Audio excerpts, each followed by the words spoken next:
So how do you move towards your goals and work with timelines without feeling overwhelmed, anxious, or procrastinating?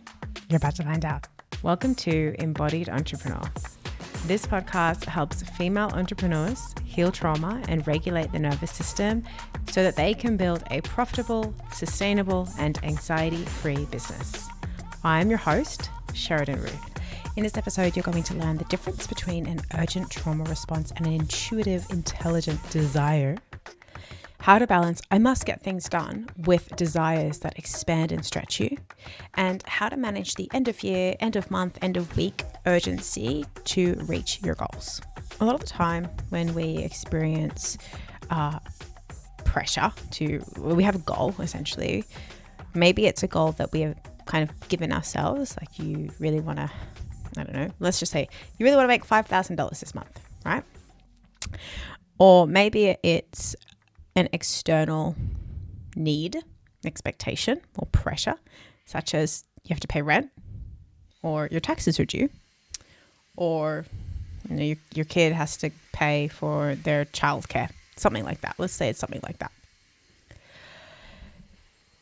Our body responds to that either internal desire to make 5K this month, or the external container to pay your taxes with sensations. It communicates to us with sensations or certain functions inside of the body, such as your heart beating faster, your digestion changing, different amounts of saliva. Those sensations are often translated into emotions, and then they are taken into the level of thoughts, right? But essentially what they're coming from is our body, our vessel of our body is perceiving through something that we call neuroception, perceiving and taking in information and translating that up to the brain, which then gets translated back down to the body. And we have this kind of symbiosis of communication between the two, which then you and I as humans, we experience and observe, right? So when we're dealing with things that need to happen, a lot of the time, the things that need to happen, we perceive them, and through that perception, we end up experiencing a lot of sensation because of our relationship with that specific thing, right? And that relationship is going to change in so many things, and we'll go into it a little bit. But we end up we see that there's a goal. There's this goal that has to happen. There's this thing that has to be done. The end of the year is happening. My friend said something. All of a sudden I need to pay rent, or I forgot that I didn't organize enough money for my taxes, or I want to buy a new iPhone. And so now I feel this sensation come into my body. And a lot of the time what happens is when that is a lot for the body to hold, to experience, and you haven't practiced holding that specific experience enough for it to be neutral, it tips our body into a stress response. It tips the nervous system into a stress response because it's like, oh, that's a lot. That's an experience. This is new. I don't know how I feel about that. That's a lot. And when it tips it into the stress response, we can go a couple of different ways. We can go into a fight response, a flight response, or an immobilization response, which tends to be either a freeze or a fawn response. So what does this mean actually? Let's say it's like the end of the year. It's the beginning of December as I'm releasing this, or mid-December as I'm releasing this. Let's say that you had a specific income that you wanted to make, and maybe you haven't made it. So we have that experience. I'm noticing that the numbers are saying this, and this is what I wanted instead. And we have a sensational experience in the body. What happens if that sensational experience in the body goes beyond what our body is, what our nervous system is capable of experiencing in that specific moment? We might go into a fight response. So that often looks like self-critical. You start criticizing yourself, or you start kind of criticizing other people, or you start getting annoyed. There's a lot of blame often. It didn't happen because of this. It didn't happen because of that. We get really frustrated. We can have a lot of self-judgment. We can get really critical towards ourselves. That's the one that I tend to go towards. I don't know if you guys do. We can really step into the not enoughness part of things. It can be hard. So we have this like criticism come through, right?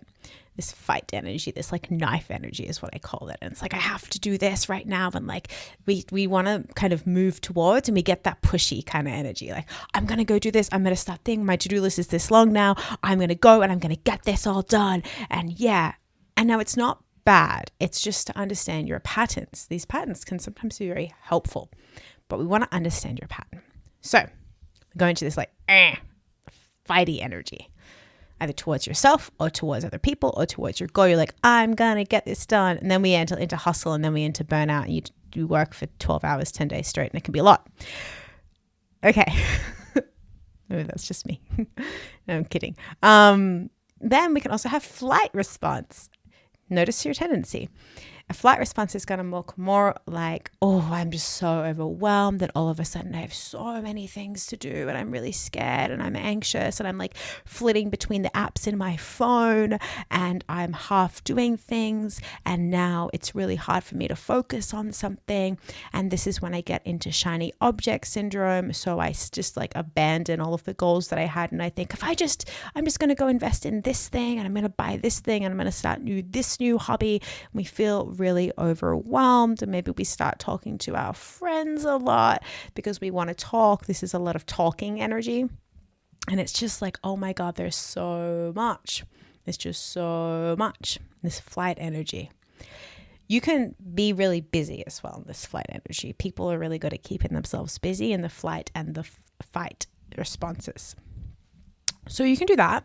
Your body might also go into one of the immobilization response. The fawn response might look more like kind of this people pleasing, but it's with business, people pleasing is super sneaky. So it's like releasing content that you think people will want. There's a lot of control. It's like, if I kind of want to like control this person so that they buy from me, or doing what you think other people want from you. So for some of you, that's going to actually appear as not making money because you perceive that somebody in your life doesn't want you to, or they're like not going to love you if you do.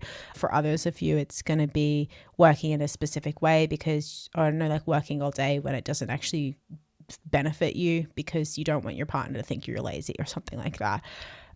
We kind of just fawn, and we start looking to others for reassurance. We start looking to others to make decisions for us and take the lead. The other response is a freeze response, where everything is going to feel really heavy and you avoid things that are actually going to help you. You feel really stuck and often hopeless or embarrassed. You're probably still often moving through the motions, but it just feels really, really heavy and not very good. Sometimes you're not going to be moving through emotions, and you're going to be in one of those spaces where you like kind of stay in bed for a couple of days. That also happens to some of us. So what's happened here is that probably you have a desire. You want a new iPhone, you want to make 5K by the end of the month, or you want your income to look a certain way, or you want to pay rent. You have a desire. That's the desire. The sensation of desire comes into the body, and perhaps sensation of fear comes into the body, and perhaps sensation of, I don't know, maybe shame came into the body because you're realizing you haven't reach your desire, or you're afraid that you won't reach your desire, but you actually have this desire. What we need to learn to do is to hold enough desire in the body and its corresponding emotions. So if there's fear wrapped around it, or if there's shame wrapped around it, or whatever it is, or if there's hope and excitement wrapped around it, we want to actually learn to hold enough emotion and sensation within the body without dropping into one of these stress responses. And what this involves is radically being where you are now, breathing into it and not letting it change, just letting it be there over and over and over and over and over again. Yeah, yes. So many people come to me like, oh yeah, but I've tried that. Like, okay, yes, maybe you have tried that, but have you truly 100% radically sat down and let it be there and been in it without being in your head, or been with the sensation without trying to get rid of it? Or have you nourished the sensation? Have you loved on that sensation? Have you loved on it so decadently that you just want to breathe it in? Yes, and I actually mean your fear. I mean your fear. Be with your fear so decadently and breathe it in so much that it never wants to go away, and you will see that it dissipates. And it's okay if it doesn't as well. And so what is your relationship with your desire as well? How often do you let yourself just be with your desire? And how can you be with your fear and be with your desire and see all of these goals as something that the sensation of being where you are right now in relation to your desires, you can do it. And we do this, I teach my clients in my program, Body-Based Business, to do this by using resourcing. So making yourself feel empowered, making yourself feel like this beautiful container of a client. She says, I'm a coffee cup, because we talk about how she is the coffee cup and she can hold all of the different sensations of life. And she's strong enough to do that. So we want to resource into that feeling of I'm strong and I've got this and I'm powerful and I can do this. And also we want to tend to your mind so that it can focus on the sensation and the experience of it. There's a softening in my belly. There's an opening in my jaw. There's a tension in my pelvic floor, without going into the mind of thinking about it too much and analyzing it and listening to another podcast on it. We want to be with it. And when you can really hold that whole experience in the body without getting out into the mind, without criticizing yourself, without going into shiny object syndrome, without people pleasing or trying to make your business something that you thought that it needed to be, but you don't really want it to be, or without going into hopelessness or shame, then you're going to actually begin to notice that you can be with your desires without feeling pressure, without feeling urgency, and with enough imagination and capacity and curiosity to access the intuition or the intelligence that you need to reach those desires in a way that feels organic and feels fun and feels easeful. So that's going to be your practice, is being so deeply with that desire. And you're going to get dysregulated sometimes, and that's okay. Be with the dysregulation.